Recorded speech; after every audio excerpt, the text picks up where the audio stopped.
خطبہ نمبر 17۔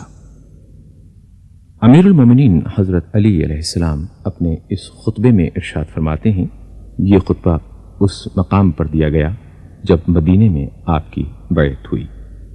آپ فرماتے ہیں، میں اپنے قول کا ذمہ دار اور اس کی صحت کا ضامن ہوں۔ جس شخص کو اس کے دیدہ عبرت نے گزشتہ عقوبتیں واضح طور سے دکھا دی ہوں، اسے تقوی شبہات میں اندھا دھند کودنے سے روک لیتا ہے۔ تمہیں جاننا چاہیے کہ تمہارے لیے وہی ابتلاعات پھر سے پلٹ آئے ہیں جو رسول صلی اللہ علیہ وآلہ وسلم کی بعثت کے وقت تھے۔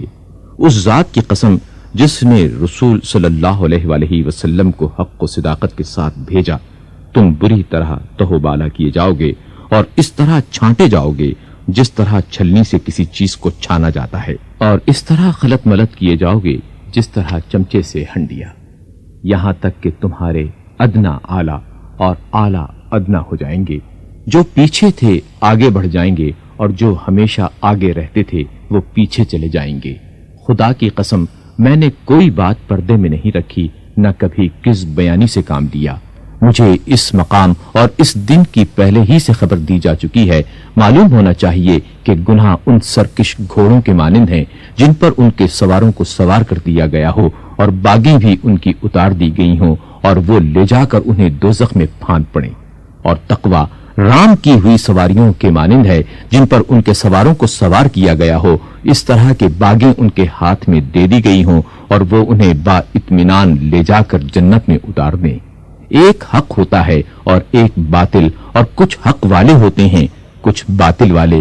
اب اگر باطل زیادہ ہو گیا تو یہ پہلے بھی بہت ہوتا رہا ہے، اور اگر حق کم ہو گیا تو بسا اوقات ایسا ہوا ہے اور بہت ممکن ہے کہ وہ اس کے بعد باطل پر چھا جائے، اگرچہ ایسا کم ہی ہوتا ہے کہ کوئی چیز پیچھے ہٹ کر آگے بڑھے۔ اسی خطبے کا ایک حصہ یہ ہے۔ امیر المومنین علیہ السلام اپنے اس خطبے میں ارشاد فرماتے ہیں، جس کے پیش نظر دوزخ و جنت ہو، اس کی نظر کسی اور طرف نہیں اٹھ سکتی۔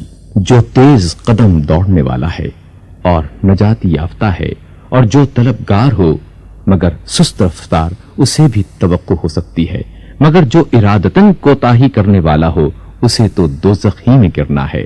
دائیں بائیں گمراہی کی راہیں ہیں اور درمیانی راستہ ہی صراط مستقیم ہے۔ اس راستے پر اللہ کی ہمیشہ رہنے والی کتاب اور نبوت کے آثار ہیں، اسی سے شریعت کا نفاذ و اجرا ہوا اور اسی کی طرف آخر کار بازگشت ہے۔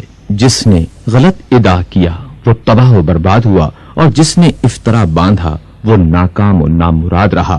جو حق کے مقابلے میں کھڑا ہوتا ہے تباہ ہو جاتا ہے، اور انسان کی جہالت اس سے بڑھ کر کیا ہوگی کہ وہ اپنی قدر و منزلت کو نہ پہچانے۔ وہ اصل و اساس جو تقوی پر ہو برباد نہیں ہوتی، اور اس کے ہوتے ہوئے کسی قوم کی کشت عمل بے آب و خشک نہیں رہتی۔ تم اپنے گھر کے گوشوں میں چھپ کر بیٹھ جاؤ، آپس کے جھگڑوں کی اصلاح کرو، توبہ تمہارے عقد میں ہے۔